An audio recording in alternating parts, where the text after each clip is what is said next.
चलिए विज्ञान की दुनिया में एक सफर पर चलते हैं। ये कहानी एक रिले रेस की तरह है, जहां हर महान दिमाग एक क्रांतिकारी आइडिया की मशाल अगले को सौंपता है। और आज हम उसी रेस का हिस्सा बनने वाले हैं, क्वांटम फिजिक्स के कुछ सबसे बड़े रहस्यों को समझने के लिए। हम अक्सर क्वांटम फिजिक्स को कुछ बहुत ही मुश्किल और डरावना सा सब्जेक्ट मानते हैं, लेकिन क्या हो अगर इसे विज्ञान की तरह नहीं बल्कि किसी महान कला की तरह देखा जाए। श्रोडिंगर का समीकरण सिर्फ एक फॉर्मूला नहीं है, ये हकीकत की कविता है। ये समझने का एक जरूरी जरिया है कि ये दुनिया असल में काम कैसे करती है। हमारी कहानी का असली इंजन यही सवाल है, क्या ये मुमकिन है कि एक पल, एक बहुत ही मामूली सी आवाज उस वैज्ञानिक सच को गिरा दे जो 2000 सालों से अपनी जगह पर जमा हुआ है। चलिए देखते हैं कि इस सवाल के जवाब ने हमारे ब्रह्मांड को देखने का नजरिया ही कैसे बदल डाला।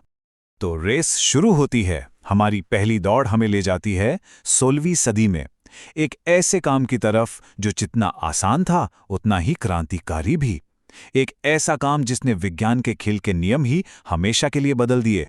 मिलिए साइमन स्टीवन से। 1586 में डेल्फ्ट शहर में इन्होंने कुछ ऐसा करने की हिम्मत की जो उस जमाने में कोई सोच भी नहीं सकता था। उन्होंने अरस्तू की बातों को तर्कों से नहीं बल्कि एक सीधे सादे एक्सपेरिमेंट से चुनौती डाल डाली, और इसी एक कदम ने उन्हें वैज्ञानिक तरीके का, कह सकते हैं, परदादा बना दिया। करीब करीब 2000 सालों तक पूरी दुनिया अरस्तू की ये बात मानती आई कि भारी चीजें ज्यादा तेजी से गिरती हैं। फिर स्टीवन एक टावर पर चढ़े और 2 अलग अलग वजन की शीशे की गेंदें नीचे गिरा दीं, और नतीजा, जमीन पर एक साथ एक ही धम की आवाज आई। बस उस एक आवाज ने यह साबित कर दिया कि विज्ञान में सच का फैसला कोई पुरानी किताब या कोई बड़ा नाम नहीं बल्कि सीधा सादा एक्सपेरिमेंट करता है। तो अब जब एक्सपेरिमेंट ही नया रास्ता बन गया तो वैज्ञानिकों के सामने एक नई चुनौती आई। इस नई, देखी जा सकने वाली दुनिया को बयान कैसे किया जाए। उन्हें इसे समझने के लिए एक यूनिवर्सल भाषा की जरूरत थी, एक कोड जो प्रकृति के हर राज को खोल सके। और यहीं पर गैलीलियो की जीनियस सामने आती है। उन्होंने एक बहुत गहरी बात समझी कि प्रकृति के नियम सिर्फ फिलॉसफी या सोचने की बातें नहीं हैं, बल्कि वो गणित की सटीक भाषा में लिखे गए हैं। ये वो पल था जब फिजिक्स सिर्फ बहस का विषय नहीं रही बल्कि एक पक्का विज्ञान बन गई। और अब गैलीलियो ये मशाल सौंपते हैं आइजैक न्यूटन को। जरा सोच कर देखिए, एक महामारी की वजह से क्वारंटाइन में बंद, बिल्कुल अकेले, न्यूटन ने न सिर्फ विज्ञान को आगे बढ़ाया बल्कि गणित की एक पूरी की पूरी नई ब्रांच ही बना डाली, कैलकुलस। कैलकुलस की सबसे बड़ी बात यह थी कि इसने एक ऐसे यूनिवर्स की तस्वीर बनाई जो एक घड़ी की तरह काम करता था, जिसका हर एक कदम पहले से तय था। अगर हर कण की सही जगह और रफ्तार पता हो तो सैद्धांतिक रूप से पूरे भविष्य की भविष्यवाणी की जा सकती थी। यहां इत्तेसाक के लिए कोई जगह ही नहीं थी, सब कुछ पहले से लिखा हुआ था।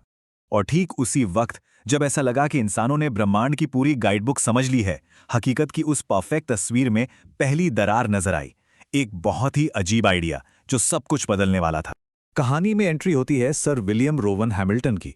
एक दिन एक पुल पर टहलते हुए उनके दिमाग में अचानक एक गणितीय रहस्य खुला जो इतना जरूरी था कि वो कागज कलम का इंतजार भी नहीं कर पाए।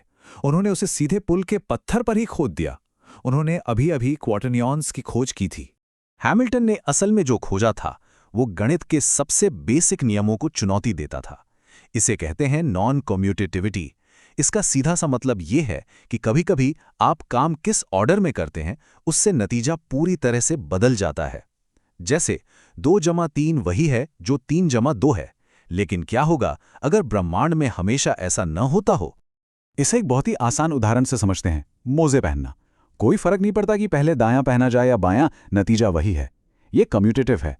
लेकिन अब सोचिए, क्या एक स्विमिंग पूल को भरकर फिर उसमें कूदना और एक खाली पूल में कूदकर फिर उसे भरने की कोशिश करना एक ही बात है?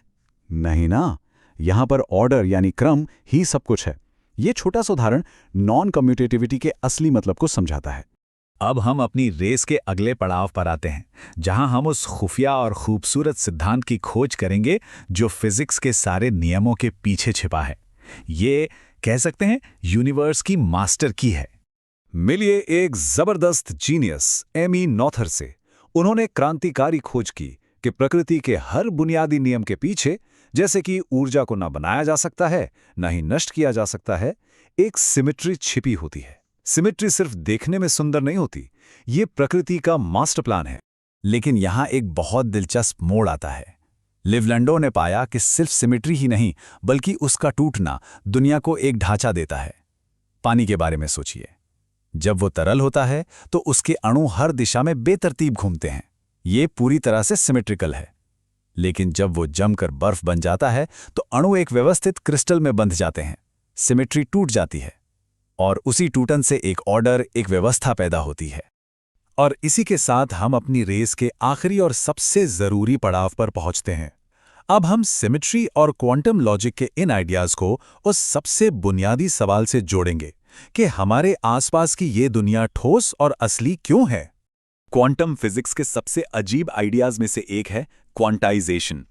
इसे समझने के लिए एक ड्रम की कल्पना कीजिए। जब उस पर चोट की जाती है तो उसकी सतह कांपती है, लेकिन किसी भी तरीके से नहीं। वो सिर्फ कुछ खास पैटर्न ही बना सकती है, कुछ खास सुर ही पैदा कर सकती है। ऊर्जा कोई भी वैल्यू नहीं ले सकती, वो सिर्फ इन तय लेवल्स में ही मौजूद हो सकती है। अब इसी ड्रम वाली बात को एक एटम पर लागू करते हैं। एक इलेक्ट्रॉन काफी हद तक उस ड्रम के कंपन की तरह ही व्यवहार करता है। ये भी एक सीमित जगह में एक लहर है और ड्रम की ही तरह ये भी सिर्फ कुछ खास एनर्जी लेवल्स में ही कंपन कर सकता है, जो उसकी सिमेट्री से तय होते हैं। कोई बीच की एनर्जी नहीं, वो सिर्फ एक लेवल से दूसरे पे छलांग लगा सकता है। और क्वांटम दुनिया में एक और अजीब बात है, एक जैसे कण एक दूसरे से बिल्कुल एक समान होते हैं, उनमें कोई फर्क नहीं किया जा सकता और इसी वजह से वो दो बड़े परिवारों में बंट जाते हैं। एक तरफ है बोसॉन, जैसे रोशनी के फोटॉन, ये सोशल पार्टिकल हैं, उन्हें एक ही स्टेट में एक साथ रहना पसंद है, जिससे लेज़र जैसी चीज़ें बनती हैं। दूसरी तरफ है फेर्मियन, जैसे इलेक्ट्रॉन, ये एंटी सोशल हैं, ये एक ही स्टेट में रहने से साफ इनकार कर देते हैं। और फर्मियंस का वो एंटी सोशल नियम, जिसे पॉली एक्सक्लूजन प्रिंसिपल कहते हैं, शायद इस कहानी का सबसे बड़ा खुलासा है। यही वो वजह है कि पदार्थ ठोस होता है, यही वजह है कि एटम एक दूसरे में धंस नहीं जाते, और यही वजह है कि इस वक्त कोई भी जमीन के आर पार नहीं गिर रहा है। ये एक छोटा सा क्वांटम नियम सचमुच हमारे इस ठोस संसार की असली नींव है। और ये सब सिर्फ किताबी बातें नहीं हैं। इलेक्ट्रॉनों के इसी बर्ताव, उनकी क्वांटम अवस्थाओं की इसी गहरी समझ ने ट्रांजिस्टर का आविष्कार मुमकिन बनाया। और ट्रांजिस्टर, वो हमारी पूरी डिजिटल दुनिया का आधार है। कंप्यूटर, स्मार्टफोन, सब कुछ इन्हीं क्वांटम नियमों की बदौलत काम करता है। यही बात लेज़र और एमआरआई स्कैनर पर भी लागू होती है। क्वांटम फिजिक्स कोई दूर की चीज़ नहीं है, ये वो टेक्नोलॉजी है जो हर रोज़ इस्तेमाल होती है। तो हमारी ये रिले रेस शीशे की गेंदों की एक मामूली आवाज़ से शुरू हुई और हमें उस वजह तक ले आई कि ये हकीकत खुद ठोस क्यों है। ये सफ़र हमें एक बहुत ही बेचैन करने वाले सवाल पर लाकर छोड़ता है। अगर 2000 साल पुरानी सच्चाई को एक एक्सपेरिमेंट से गिराया जा सकता है, तो आज हम जिन कितनी चीज़ों को सच मानकर बैठे हैं, वो बस अगली टूटने वाली सच्चाइयाँ हैं जो अपने वक्त का इंतज़ार कर रही हैं।